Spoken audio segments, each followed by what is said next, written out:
Hey, what's going on? This is Ricardo with the Code 7 Podcast Network, and this is going to be the Dispatchers Roundtable, and this is going to be round 34, man. 34. We're about to get started here. We're going to be going live on Facebook, LinkedIn, YouTube, and Twitter. But first, as always, a word from our sponsors.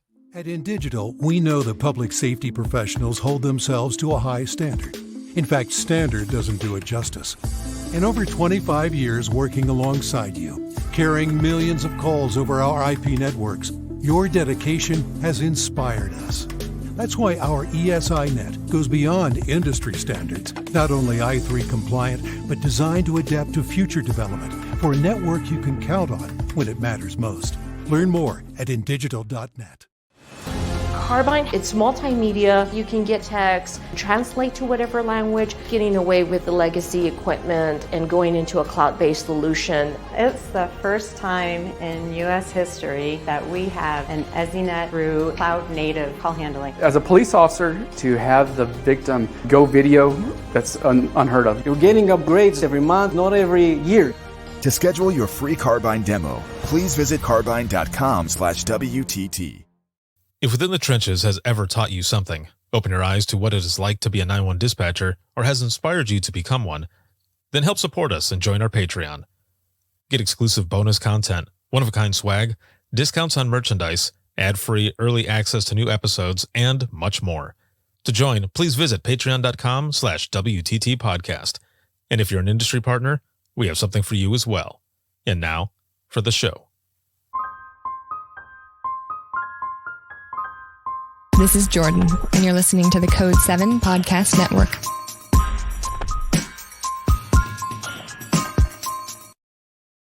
Warning.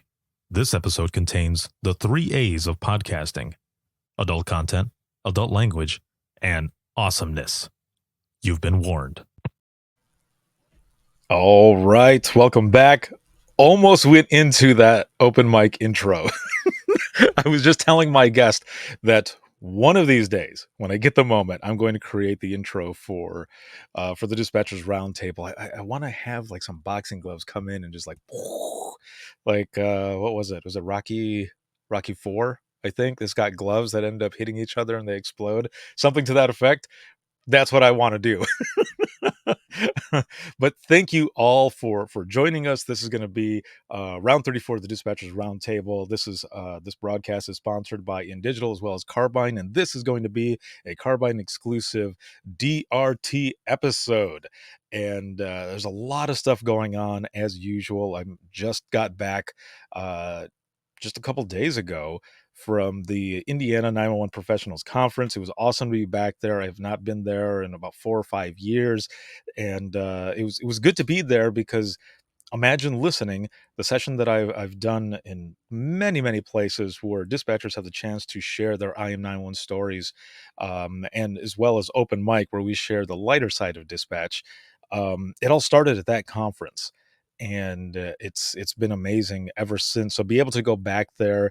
I was the opening keynote speaker.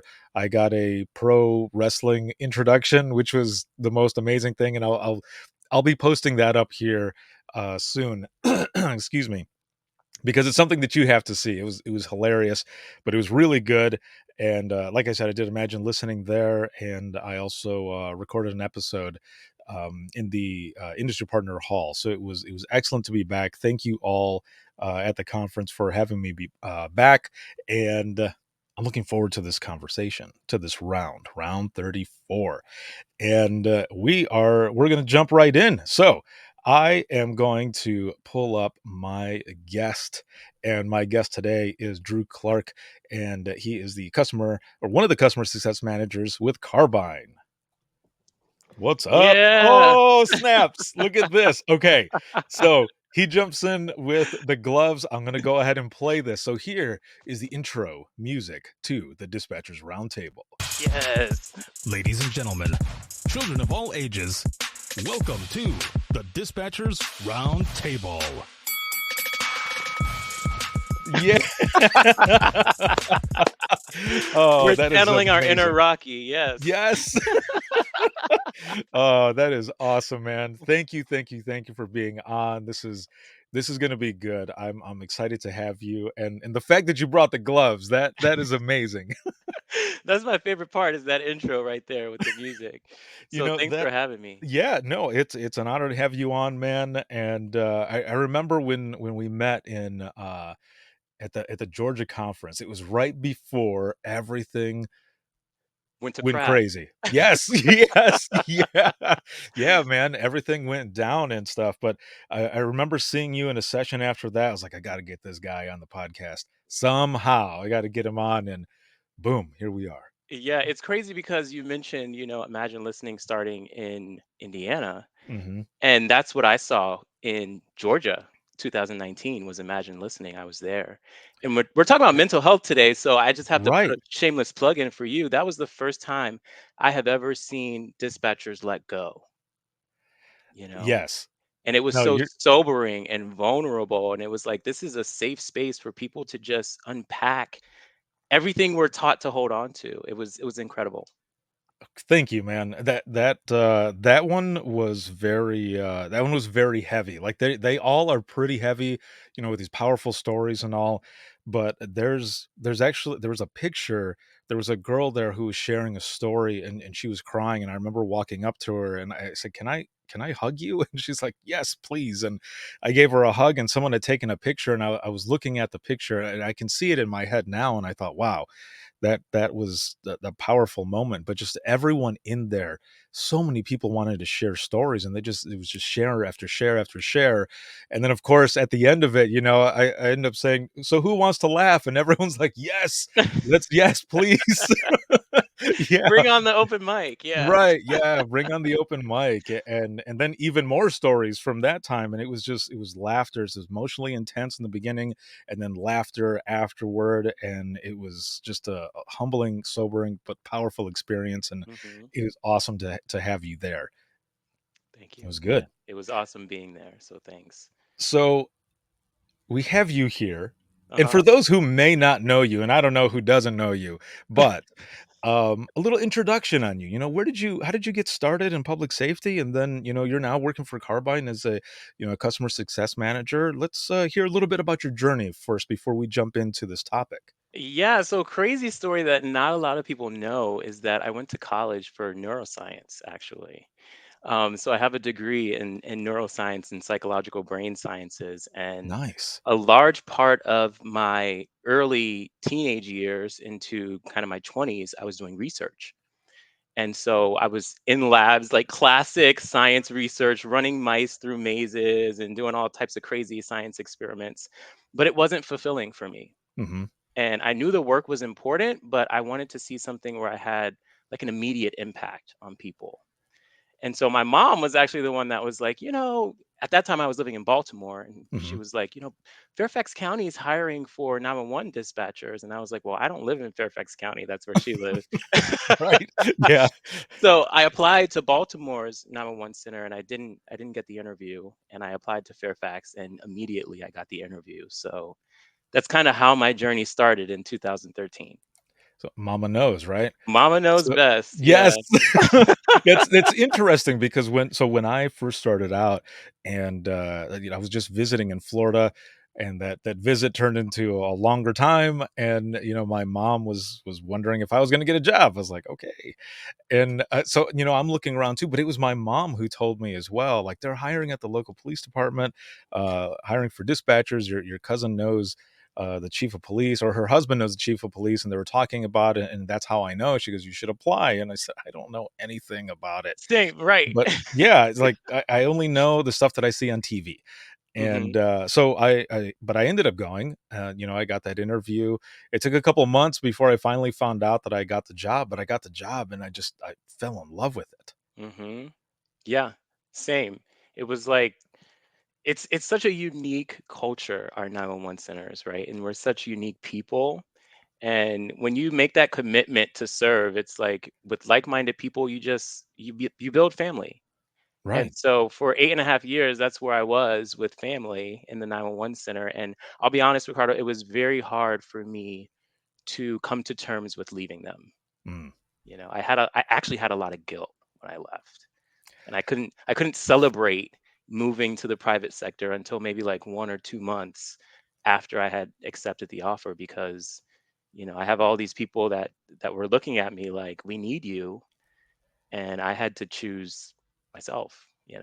Oh, man. Okay, you made me flash back because I've said, something similar, and so I'm curious, what was it that made it really, really hard? Because, like, for me, um, I felt like I was betraying my family there, Yeah. in dispatch. Like, the same, it sounds like the same, man. We're going through it, and it was hard for me to leave too. Yeah, and not only just like leaving people individually, but at that time I was a supervisor. And it was very unheard of for supervisors to leave, right? Because Mhm. you carry your service, like you have so many people under you that are depending on you. And so it was just like when I got to a point where I had to have a very sobering conversation with myself. Hey, you're not growing anymore. This place isn't offering you what you need to kind of advance yourself to the next level. And when I started having those conversations with my leadership team, they were not having it. Oh. They were not happy. They were like, we can hook you up with this person and that person. But I think that inner voice when you get to that point that it's the end of your rope, right? Mhm. And so it Yes. was like I would do a disservice to them if I stayed, knowing that I'm not my best. And so that was the catalyst for me leaving. It was like, I'm gonna go better myself. I'm gonna go be my best. And if I stay, I rob you of the opportunity of my best, and I'm robbing me of that opportunity. Exactly. Very well said. For me, it was something similar.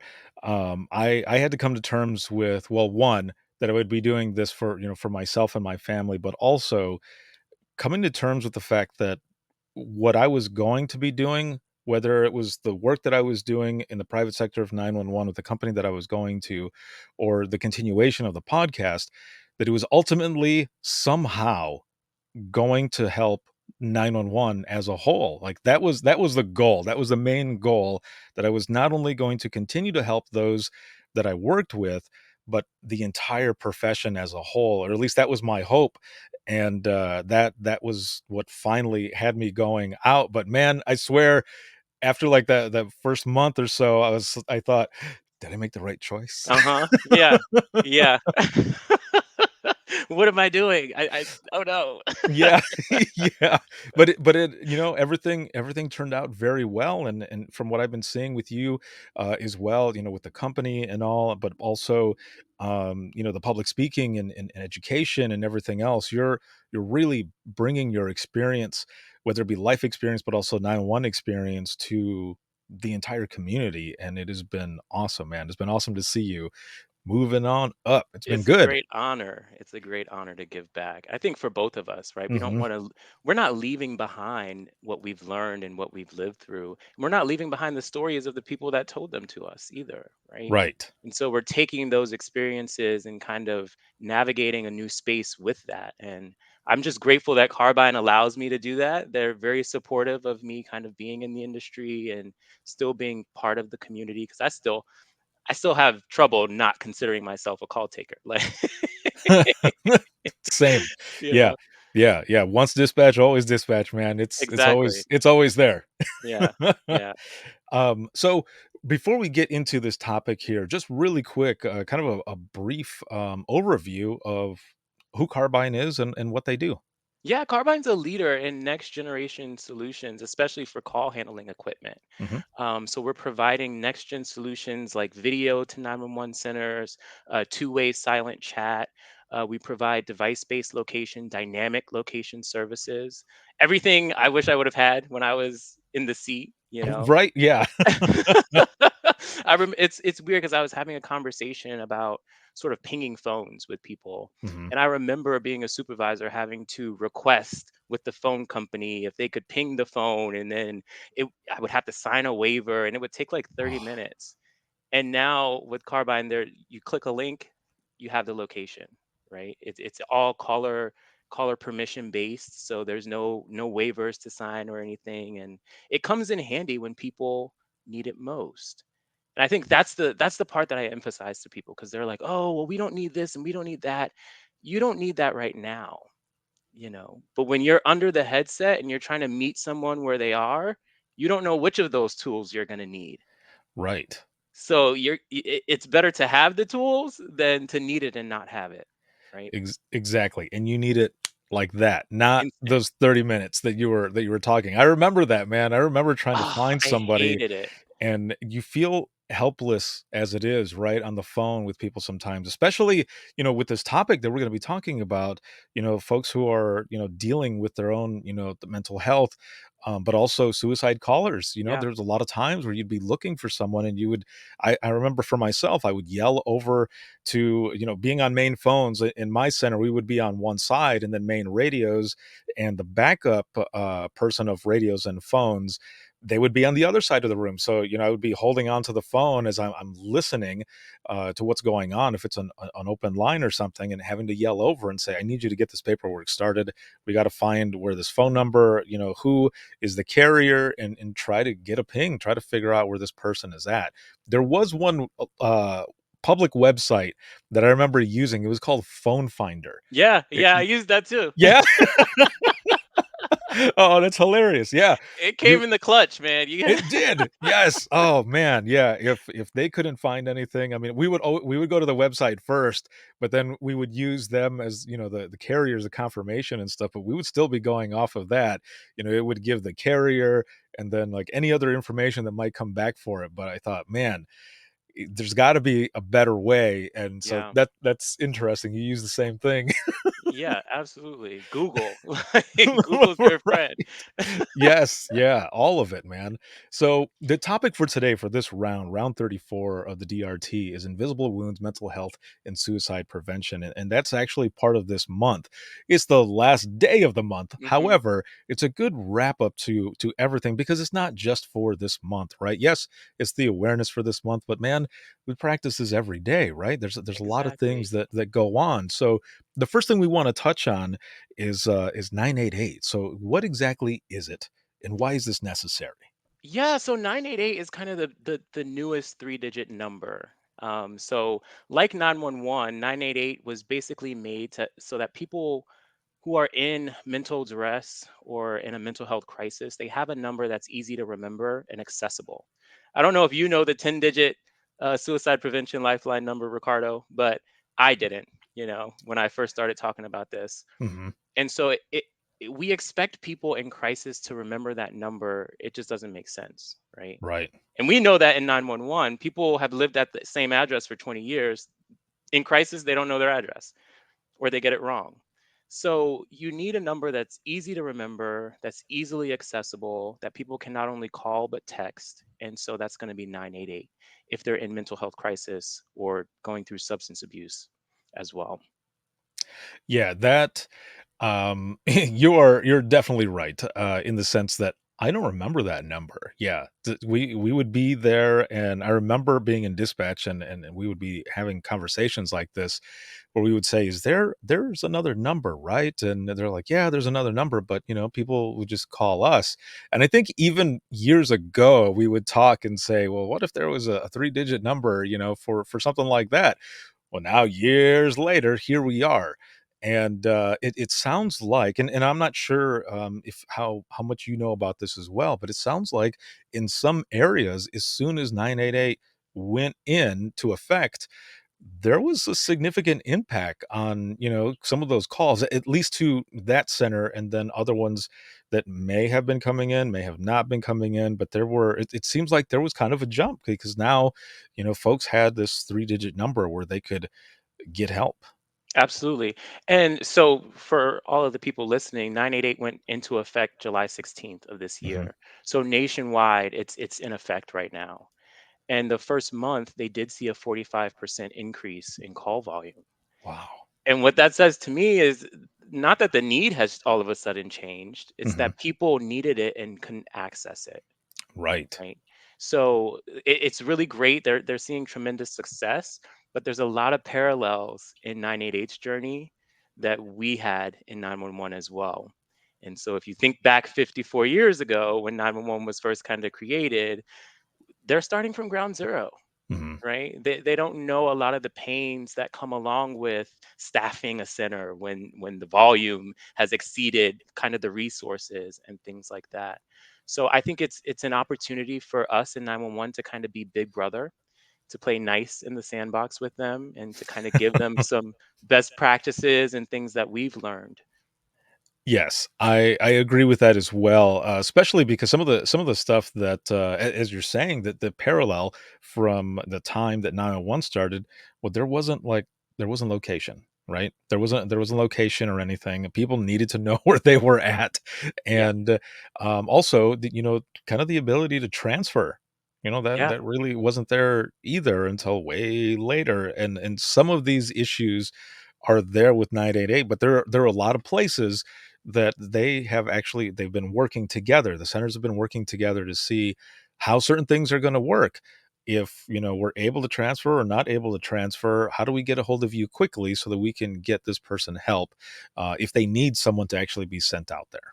Exactly. And it's very important for our centers to kind of set up those policies and procedures with our 988 centers as well. Kind of get that memorandum of understanding on who's going to be in charge of a call at what points, right? Hmm. And so it's definitely a learning curve for us, but it's absolutely needed. I mean, one person every 11 minutes is dying from suicide.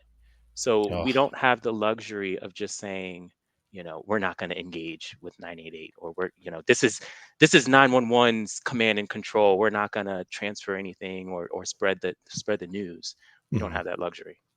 Yeah, no, and we definitely want to be able to join forces in a way, be partners, like you said, big brother to little brother, so that so we can make this all work And the because mission's the same, it right? is, right? Yeah. We're all saving lives. So Hmm. there's no reason why we shouldn't work together. And I think, I could go on and on about kind of 988 and 911, but, I think we did a disservice.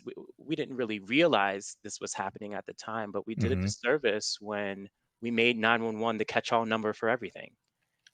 Right. And so you have people in mental health crisis calling the 911 line, and we don't really prepare our 911 professionals on how to handle mental health crisis. What do you do when the person doesn't need police, medical, or animal control? Right? Right. You sit there and you talk with them, but you've got a call queue you've got to get through. You've got dispatch protocols. And so we're not very good at connecting with people in crisis beyond our policies and procedures. And that's where something like 988, it ends up coming into play, right? Because Absolutely. we're able to give them that number if that's something that they simply need or want. They're able to get a hold of somebody and talk to them, to continue to talk to them. And it kind of makes me wonder too, how much this would have helped back when I was in dispatch. I, it's I've been out of dispatch for 9 years. Holy cow, that sounds like a long time. But during that time, I would have people who would call in who just simply wanted to talk Hmm. because they were lonely. They weren't exactly they were not suicidal, they weren't, or at least they didn't seem to have any issues or anything. But what if, having 988, something like that, they would have been able to get a little further, maybe there were some signs that I missed, or maybe there was just something else that they needed, and something like this could have helped. I don't know. It could be anything, really.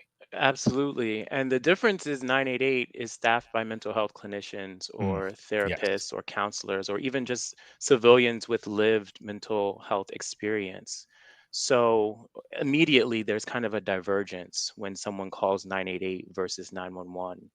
And I think that's super important because 80% of the calls that 988 receives is handled just by Mhm. talking to someone, right? And when you think about that from like a mental health perspective, someone just needs someone to listen to them, Right. right? Someone just needs someone with time. Imagine listening, right, Ricardo? Yeah. Like, imagine that. Like Yep. 80% of the calls is handled over the phone. So I think it's really powerful to have that number. Mhm. I think it's gonna take some work to kind of publicize it and get people out of the habit of calling 911 for everything. But I tell 911 professionals all the time, we are always going to be the first of the first responders, right? We're Exactly. we're always the gatekeepers. So we're just now having some more resources to kind of field people to. For sure.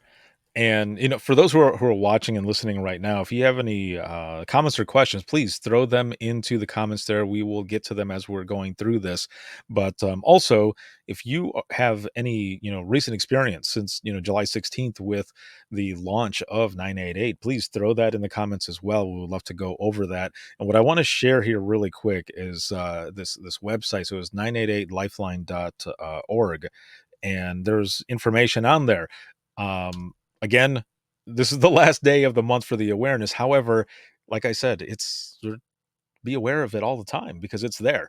And that's it's for Yes. people to use. So I'm looking at the website right now, and one of the things that is on here on the screen, like this logo that they have, there's a hashtag on there, and it says hashtag be the one to, and Hmm. it's be the one to help them connect, follow up, ask, keep them safe, and be there. And I really wish I would have come to this website earlier in the month, because I didn't realize the amount of materials, Oh yeah. logos, ribbons. Like, there's so much information on here that it's definitely one to check out, which is why I put it there in the comments as well. So make sure to check that out, And and if you're in there's the there's more comm center, information. they send that to you too. So Oh, excellent. There yeah, you if you go. want those PDFs and, Mhm. and flyers, they'll send it straight from the website to your center. Even better. So, with Mental Health Awareness Month, or this entire month that's with suicide prevention as well, what can others do? And as we said, not just for this month, but like all year. It's like, what are some of those things? There's so much to do, but I'm going to start with Hmm. changing our mindset around mental health. I've noticed that when I talk to people about mental health, the conversation immediately gravitates towards illness or disorders, right? And health is not the absence of illness. Mental health is not the absence of mental illness. It's a daily practice, like you just said, and it's a measurement really of how fulfilled you are physically, mentally, emotionally, and spiritually. So you have to put in practices that kind of recharge you and refill those different areas of your life. So when we talk about mental health, we have to talk about it from a holistic perspective Hmm. and realize that people are on a continuum and it's okay for it to ebb and flow. You're not just going to be there one day and then that's it. You're never struggling again. So that's always where I start is kind of how we think about mental health and what we name it to be. Hmm. And then I start to kind of unpack some of the myths about mental health, right? And I like that you read the 5 steps, because the first one is ask. Be the one to ask. And I think we don't do that enough. If we live in a culture, Ricardo, where people just say, "Hey, Ricardo, how are you?" And you're, "Oh, I'm fine." Yes. It it's instinctive, right? To Right. kind of ask that and not even really sit there to listen to how they're really doing. And then on our end, we don't tell them how we're really doing, right? And so I think we need to start asking people questions from a place of curiosity and kind of sit with them in those emotions. I remember when I was a supervisor, I realized like people are not really telling me what's going on. Hmm. And I started to ask them like, "Hey, Ricardo, how are you? On a scale of 1 to 10, where are we at?" Right? I'm like at an 8 right now. Right. And then that gives you more to work with, right? Right. It's like, okay, not only are they actually thinking about where they are on 1 to 10, but if I ask them continually, I'll start to realize there's a baseline, you know. I Exactly. had one employee, he's always at a 3. Oh. And it's not because he's unwell, that's just his baseline. Yeah. He operates at a 3, right? But I know if he tells me he's at a 1, that's a big problem. So I think we need to start realizing that health is very personal for people.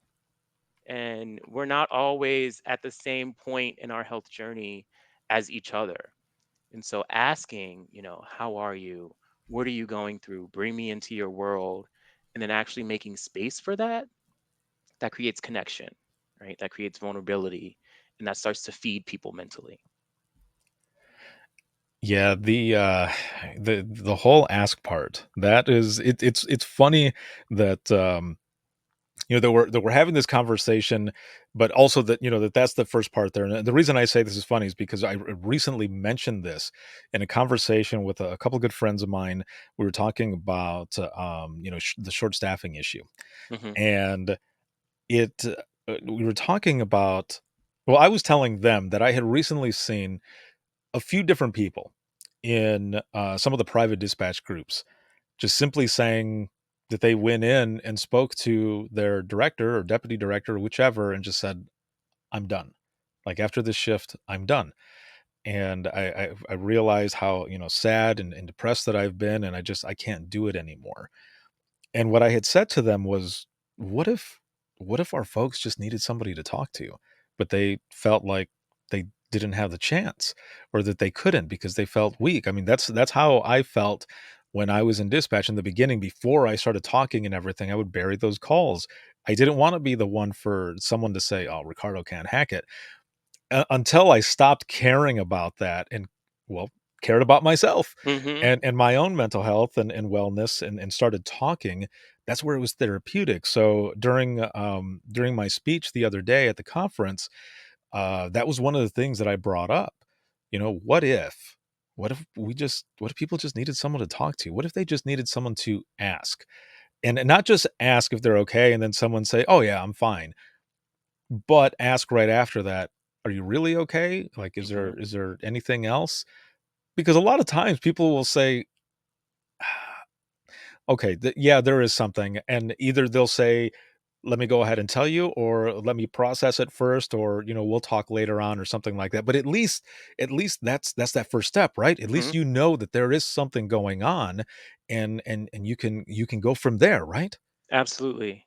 Yeah, that's where it starts, and for some reason, that's the hardest to kind of get people to initiate. I think we feel like if we ask and they tell us, what do we do then, Mhm. right? And I'll be honest, when I became a supervisor, that was not something I was prepared for. Was people to tell me their life struggles, honestly. I didn't take a training class that said, "Hey, sit with them and do this and go this and this is a resource." I had none of that. Mhm. And so I had to realize that if I'm going to ask, one, I have to be prepared to sit with them in whatever they're going through. Two, maybe I need to do a little bit more education on my end on some of the common issues that people are having in the comm center. When I had an employee that was having a mental health issue, I was completely, I didn't know what to do. I'm calling HR. I'm like, "Hey, do I keep them on the phones? Do I tell them to go home? Like, what's the protocol? What's the policy here?" And there was none, right? Because we don't talk about mental health. We don't talk about, hey, we need people on the phones. You're gonna just go green, take the next call. Right. No, no. So it's a process of asking and being curious and caring too, and then following up with them as well. Like, "Hey, I know yesterday we hit a rough mark. Like, how are you today?" And it's okay if they're not there yet. Stop Right. rushing people to get well. Yes, exactly. Yes. Yeah, I remember being in dispatch when I first got promoted to supervisor, and, there was a coworker who, would, like everyone, kinda has, issues here or there or whatever. But with this person, it was more so as I had gotten that spot, and they were thinking that I would be able to talk to this person and maybe see what some of the issues have been. And there was something that ended up coming up. I had this person come into the office, and we were talking about a few different things, and really it just turned out that they needed someone to listen. And Mhm. and they started doing certain things, and I remember someone asking me, "How did you do that?" And I said, I listened to the person. Like, I listened to them to see, yeah, to see what the issue was. I was like, I what I did was use our most powerful weapon that we have in dispatch, and that's Mhm. our voice and our Mhm. ears. And they're like, "Wow." it's not a hard thing, but I mean, I guess I don't know. Not everyone is the same, of course, but that was just it was one of the things, and everyone started to open up and talk, and here Doug says. Ricardo, you do the 1 to 10 with us. So for open mic, when I do open mic live every Thursday before we get started into sharing some of the funny 911 stories that come in, I always check in with everyone because open mic has always been a part of Imagine Listening. But when I started doing open mic live as a live broadcast out on social media, it was during civil unrest. Mhm. It was the pandemic. Civil unrest was going on. So much like heartache that was going on social media, and one Sunday night, I think it was at like 11:30, I couldn't sleep, and I just went live, and I said, I Mhm. want to see who wants to talk. If you want to talk, let's share some funny 911 stories. But I said, how are you doing on a scale of 1 to 10? One being crappy, I used a different word, of course, but and 10 being great. How are you? And the numbers were low, man, like any Mhm. number under a 5. I was saying, and I do this all the time now, any number under 5, well, let's see if we can get that number up. Even if it stays the same, hopefully you feel better by the end of this session. And it's something that we've continued to do for over 2 years now, and Yeah, it's been awesome. I love that. And you brought up a great point. I remember um, when George Floyd died, Mhm. right? And I was in the comm center, and people were, it was heavy, Right. and people didn't want to talk about it. People didn't know what to say. People were polarized around it, and I think one of the best things my center did was they said, okay, we're just going to have a talk session. If you want overtime, there's a 2-hour time slot where you can just come in to this one room, and we'll just talk it out, whatever your feelings are. And I mean, it was emotionally charged, of course, but imagine holding that in and dispatching, holding that in and call taking. Right. Right? Are you really bringing your best self to your service, knowing that you're going through so much that you can't even talk about? Probably not. And so just talking and listening does so much for people mentally. And I think we always think when we talk about mental health and caring for someone, we think we have to do these big, grandiose things. No. And it amazes me because we spend so much time. I did what, 3 months in classroom training, and then I did 3 months on the job training just to learn how to listen and talk to people, right? So I've got 6 months of training to do that over the phone. Now do it in person with each other. Right. Take those skills, active listening, reflecting back, emotion labeling, right? That's how you care for each other. It's the same thing. I feel you. I feel you, man. I knew this conversation was going to be good.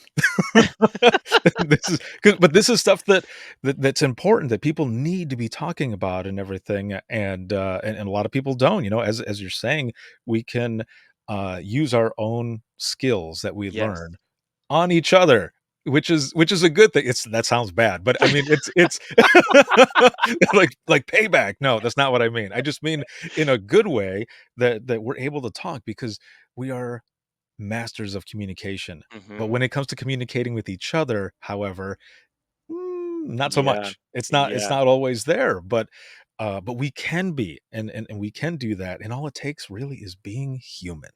Yep. Yep. Yeah. It's That's and really what it is. But we're taught to kind of build emotional walls. And that's the problem. yeah. Now, so you mentioned so there's ask, there's follow up. What's the next one? So we've got ask, we've got follow up, being there, Mhm. and keeping them safe. Yes. You know, if you know, like, if you have a buddy of yours who's going through a drinking problem, don't invite them to the bar, right? Right, yeah. Keep them safe. Think about their well-being. So if someone is telling you they're having a challenging time mentally, one, don't be afraid to ask them, have you harmed yourself? Mhm. I think a lot of us kind of shy away from that because it sounds very like direct, but you need to know that information. And studies have shown that that does not make people actually go out and harm themselves. Okay, so ask the question, be plain, have you harmed yourself? Hmm. And then if they have, think about ways that you can keep them safe and not repeating that pattern or repeating that behavior. And I think that's crucial. You have to make it harder for people to kind of access means of self harm. Right. Man, there's there's so much to this, and I want to make sure that we get everything in here. But I also want to mention what's here in the comments as well. Doug goes on to say too is like, if you're a supervisor working the council, sometimes the only time you can truly talk to them is during their evaluations, unless you see something obvious with the employee, that is. And I was an on the line supervisor as well, and some of those, I would have to wait for an evaluation. But there were a couple of them where I would look at the other two coworkers and just be like, "You guys got this. You call us if you need us. We need to talk now. Like we need to take care of this." But of course, if it's going to hell, well, you got to wait. But if it was something enough and that worked for everyone, I would take them to that supervisor's room and just, "What's going on? Talk to me. Hmm. Like, that's why I'm here. Let's talk." And I think, one of the harder things too, a little bit, was, kind of the generation gap, Mm. it would be with someone who was, more of a seasoned dispatcher than I was. And sometimes it was like, I've been here longer than you, why am I going to listen to what you have to say? But what I found was that if I kept it as, this team setting and just listened to them, and then, kind of gave my thoughts here and there, it worked a lot better, and that generation gap really didn't matter. But in some cases, it was kind of hard. It was a little hard to go around, Yeah, generational differences and gaps are always hard to manage, and Hmm. it's the expectations that really need to be kind of managed at the front. And I think just on a day-to-day basis, though, yes, the work has to get done, Hmm. but you're still talking, right?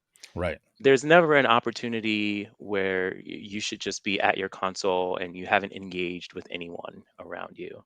So just say like, hello. Whoa, what a concept.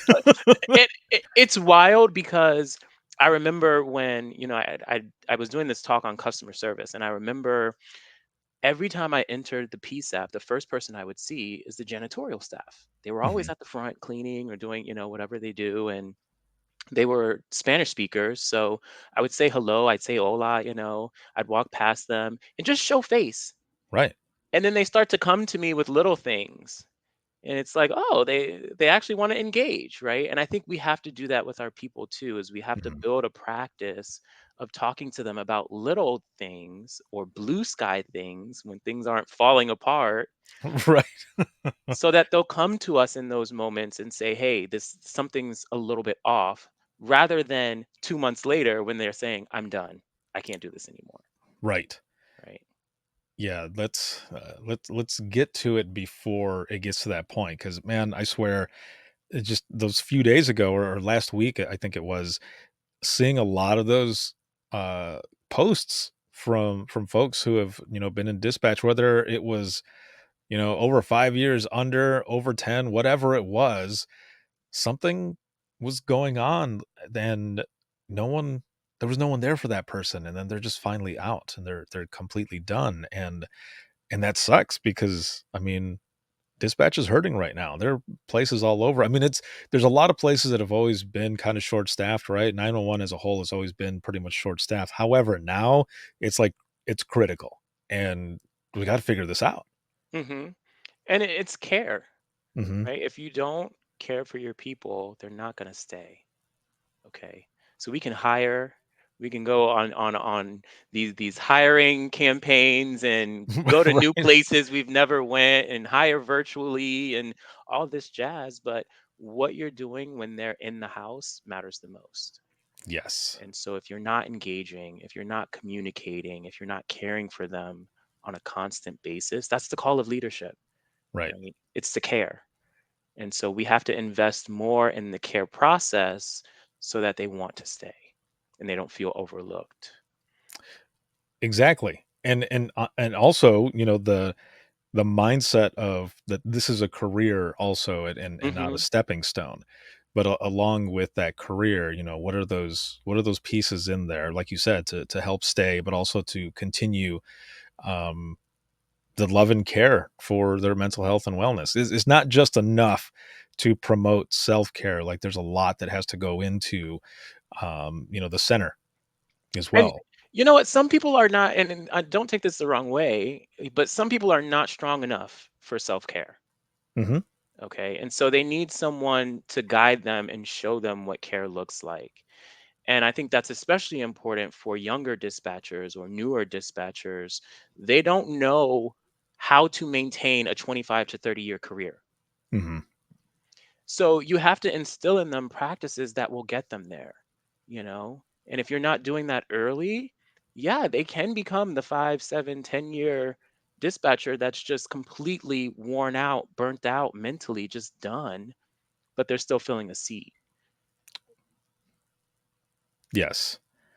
And talking about the younger folks that are coming in as well, there was a moment, and this is recorded on the audio for the Imagine Listening session that I did a few days ago.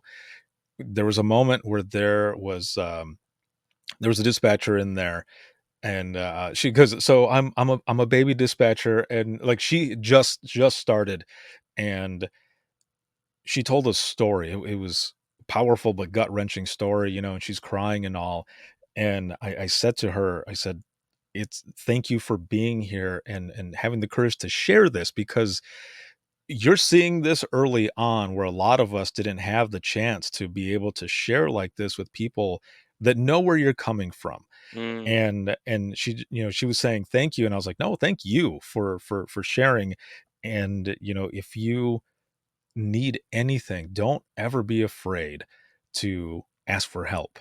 mhm, Thank you for doing this now instead of, waiting, later on, or something. And it was cool because there were a lot of people there at that conference that were there for the very first time, and a lot of them were newer to the profession as well. And they mhm. were learning so much, and they were sharing already. And I thought, damn, that is good, because these were people who were saying that they love what they do, but it's been hard, and they felt alone before, and being in that room with people, they didn't feel like that. Yeah.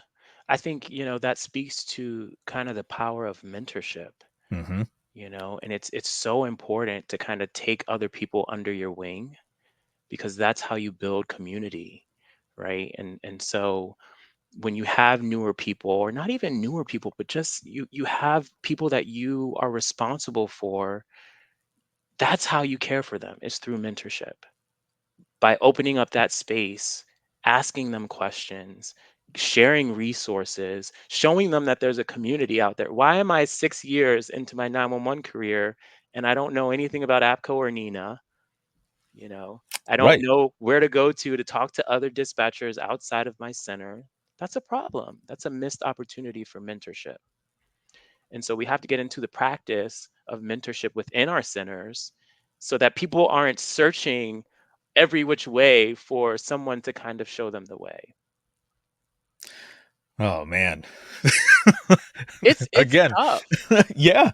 No, it is very tough, but I flash back a little bit when you said, 6 years in, and only learning about these organizations, and other resources and such. I remember being at the last, like, 2.5 years of my dispatch career, and finding out about these organizations, and that there were conferences, that there was actually a mothership, the national NINA, national APCO, and the IAD, like all of this other stuff. And I thought, why were we not talking about this? There were Exactly. there were of course local trainings that were going on, but until I started doing everything that I'm doing, which was basically everything was based off of my own struggles, and Mhm. and not wanting others to have to go through those, but also wanting the public to learn more about what it is that we Mm. do. And it was then that I found out that there was so much more out there, and other trainings in different places, and I just wanted to eat it all up, man, because Yeah. I'm finding it out, and meeting with people who are like-minded individuals, and it was very eye-opening. It is. And I think one of the most powerful things for people to experience is that they are not alone. Yes. And so when you're going out to conferences and you're connecting with other people, you're hearing a lot of the same problems that everyone shares. But when you're just sitting in your center, you're like, man, it's just my center. It's my center that's not fully staffed. It's my center that eats their young. It's my center that doesn't know how to give feedback. I can't move up. It's everywhere. Mhm. Right. And so when we start to network and we start to kind of get out of our own little self bubble, we start to share stories and we share best practices and we share what one center is doing and what another center is doing. And we start to pick pieces that work for us. Right. And that's how we grow. You don't grow on Right. your own island, right? Yeah. Yeah, no, we grow as a family, as a As a community, family. and the whole networking aspect, there are amazing sessions at conferences all over the place, but man, I tell you what, it's that networking that really, really does it for me.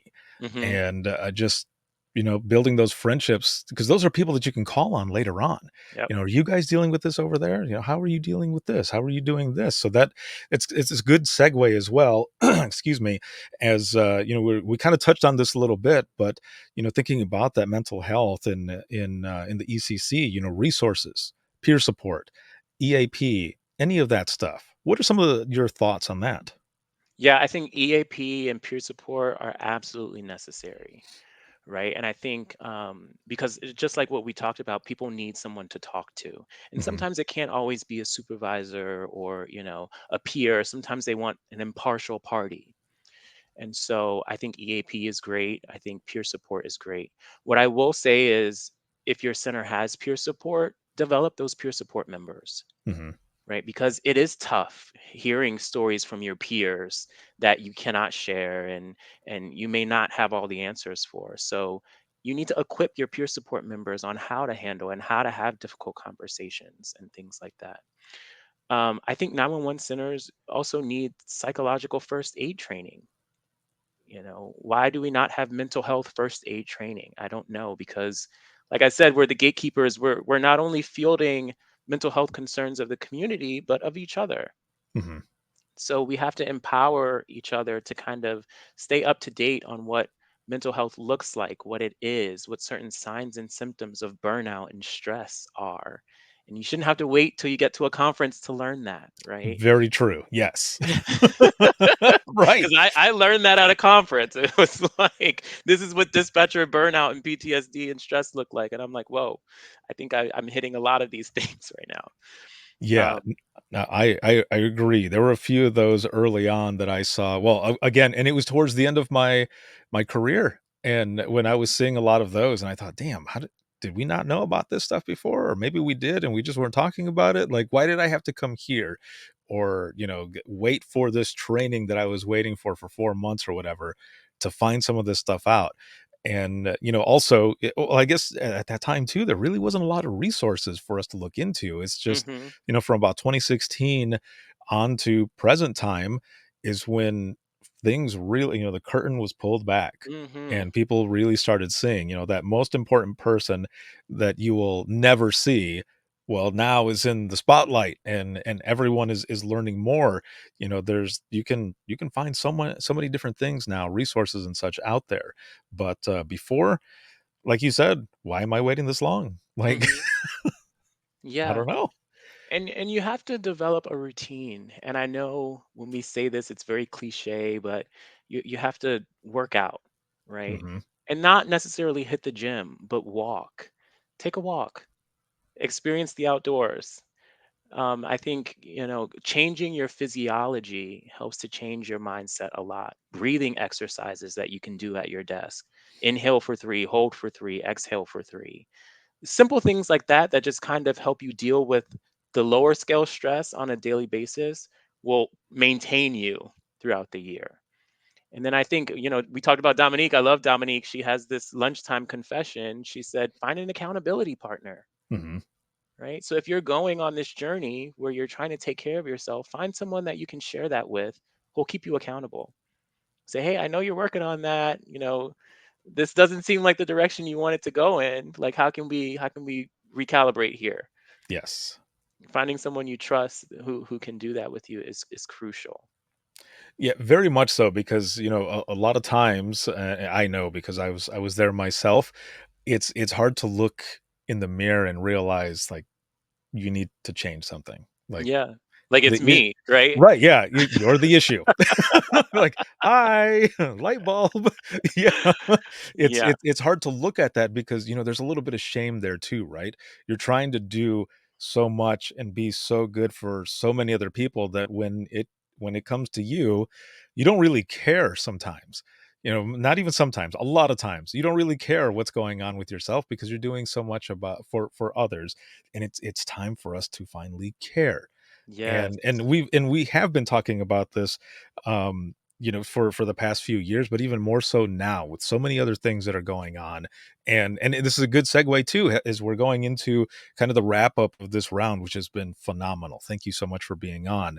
But this daily practice that we were talking about of mental health, and for this month, mental health and suicide prevention month and all, what are some of these things for daily practice? As you were talking, going for a walk, doing all these other things, but there were some things that I started doing about 2 years or so towards the end of my dispatch career, and that was one, yoga, and two, meditation. And those Mm, breathing techniques, mhm. man, I will talk on those all the time because I was practicing breathing techniques enough that I was able to do it while on the phone, and some of those hard calls that would really hit me hard, um, I mean, they hit me hard, but not as much because I was able to do those breathing techniques, and it would not only keep me calm, but also keeping the person on the phone calm because as we know, anyone, um, anytime your voice changes, even a little bit higher,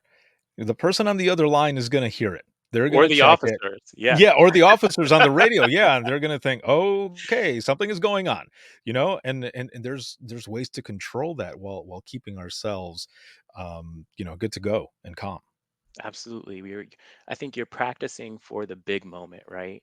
And Mhm. that's what we teach you in dispatch. You have to do the basics so that when the big moment comes, you've got the basics covered. And it's the same thing with health. You have to practice your breathing, you have to practice eating right, you have to practice kind of working out, changing your physiology so that when the big moment in your life comes, it doesn't completely derail your ability to cope.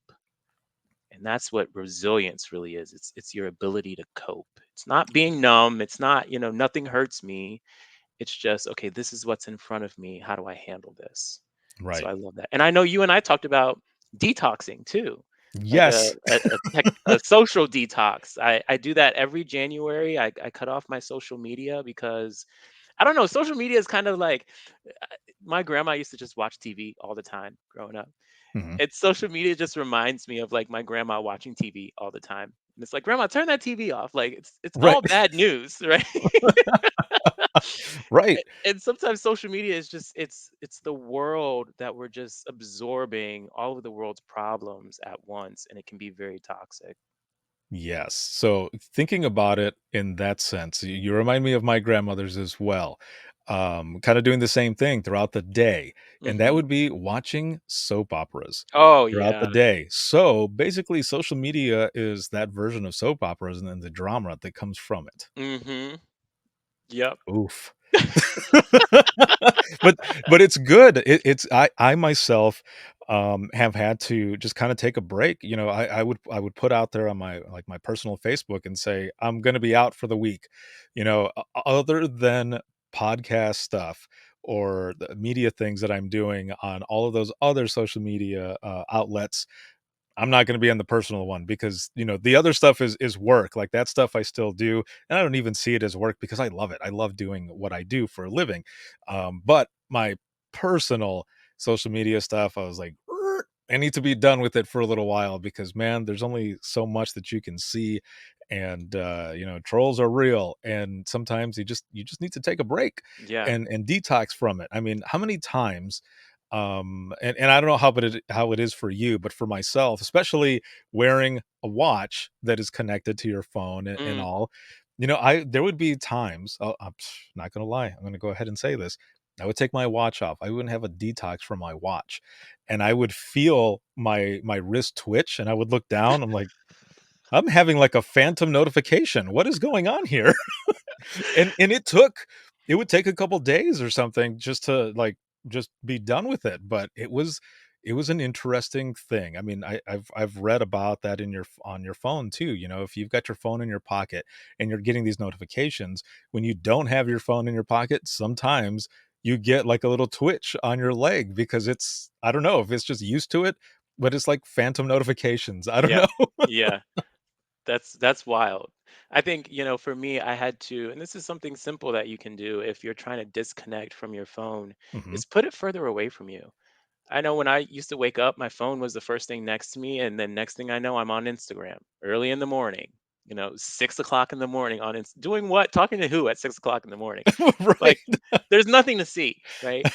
So just keeping your phone at a distance so that when you wake up, you actually have like thoughts about the world instead of Yes. just absorbing all the time.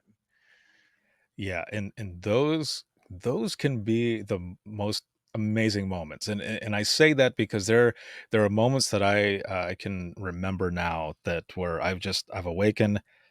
I can see that the sun is rising, and I'm just kind of laying there, and all of these different thoughts, ideas, whatever, are coming into my head. But then, of course, like dispatch, I have to find like a scratch piece of paper and something to write down because then I've got all these ideas. But it's a good thing. It's not like you said, like you, but I've had those moments too where I grab my phone and I'm just like Hmm. Mindless instead, scrolling. yes, instead I'm having this amazing moment, whether it be just listening to the rain, watching the sunrise, and having these just awesome thoughts in my head. I'm like, this is gonna be a good day. Like Ice Hmm. Cube. It's gonna be a good this is a good day. Man, you got to have that pumping in the background. That's right, man. Yeah, yeah. But like so, we got the social media detox, the tech detox, and just so many different ways that we can have this daily practice for our mental health. Hmm. And it's it's so worth it. And Hmm. it's Be amazing. and being mindful of who you hang around. That's a huge one Right. because you will absorb the thoughts of others. So if you're always hanging around people who are negative, sure, you can be positive for a time, but Mhm. it's going to wear on you and you'll end up with the same mindset that they do. Right. Yeah, no, I and you see it on social media. You see where there are certain groups and there's talk of moving forward, but you see them in the same spot and there's more that think the same way and you're like, "Oh man, I don't want to be a part of that."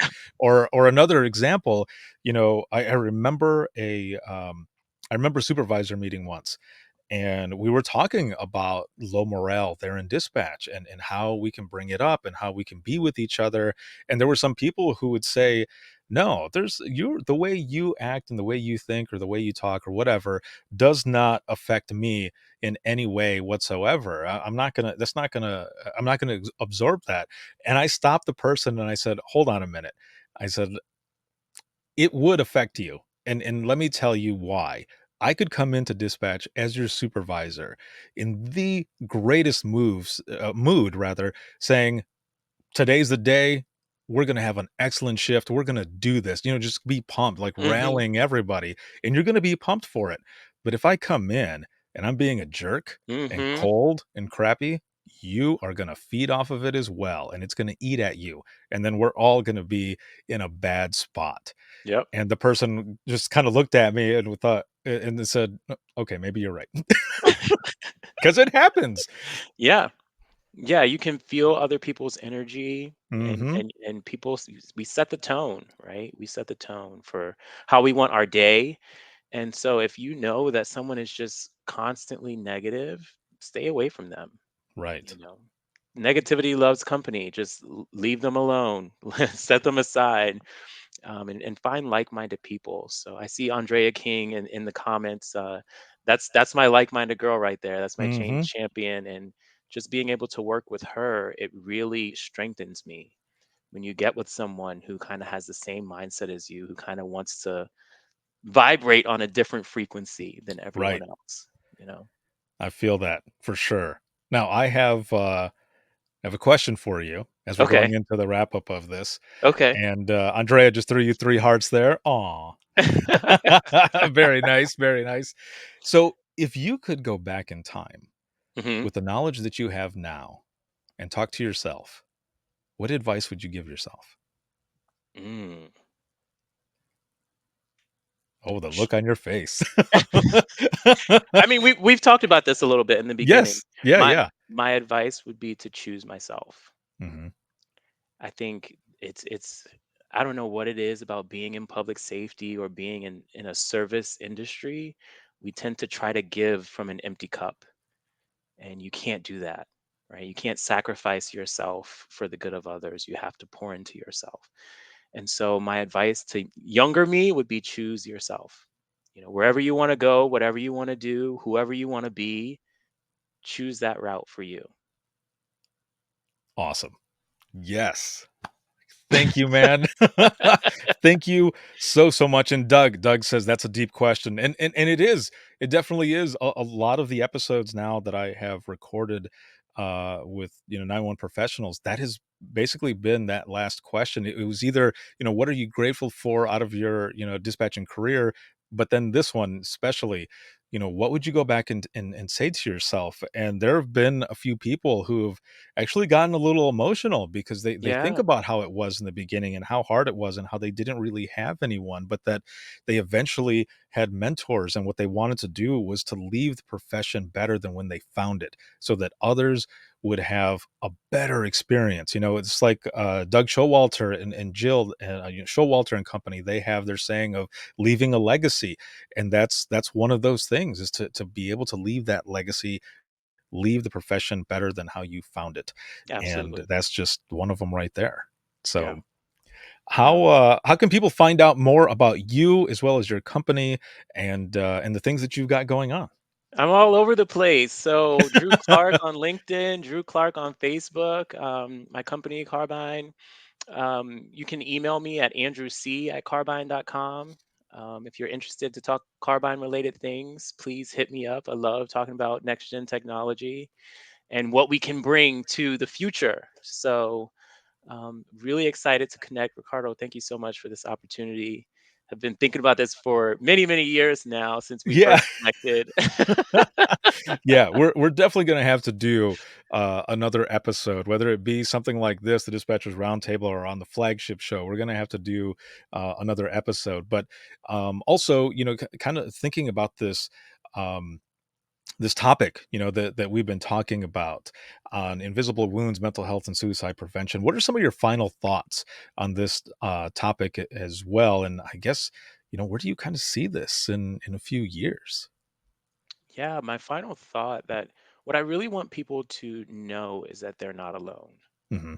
right? You're not alone in what you've gone through, and there's no shame in what you've gone through either.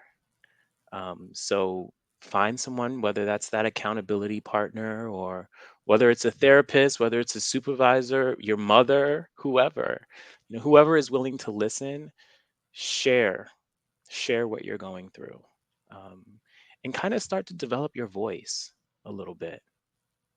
I think especially in dispatch, we're so used to just dealing with what's coming in, and we don't really speak out on what we've been through. So develop your voice, and you're not alone. Perfect. Man, excellent, excellent round. This has been awesome. And again, thank you for being on. This was really good. Round 34, man. Yeah, yeah, that's how we do it. All right. Well, I will be right back here with you, man, in just one moment. And for those who are watching and listening, if you have any comments, questions, or you want to be a guest on the show, the flagship show, or you have a topic that you would like to see discussed here on the Dispatchers Roundtable, you can email us, and that's going to be wttpodcast@gmail.com. Once again, that is wttpodcast@gmail.com. You can follow us on Twitter. That is @91podcast. You can like us on Facebook. That is facebook.com/Within the Trenches Podcast. This live broadcast podcast of the DRT has been sponsored by InDigital as well as Carbine, and this has been a Carbine exclusive DRT episode. And what an episode it was! This was an excellent broadcast. And also for patrons, if you want to be a patron and help support us, you can check us out, and that's going to be patreon.com/WTT podcast. There's a lot of bonus content, audio versions of the DRT, as well as open mic live, as well as the media partner spotlights go out there for audio. There are discounts to the store, swag, all types of things. So again, it's patreon.com/WTT podcast. This can be seen on Facebook, LinkedIn, YouTube, as well as Twitter. And as for the flagship show, you can listen 24/7 on Apple Podcasts, iHeartRadio, Spotify, your favorite podcasting app, and withinthetrenches.net. Have a good one, everyone. We'll see you in the next one.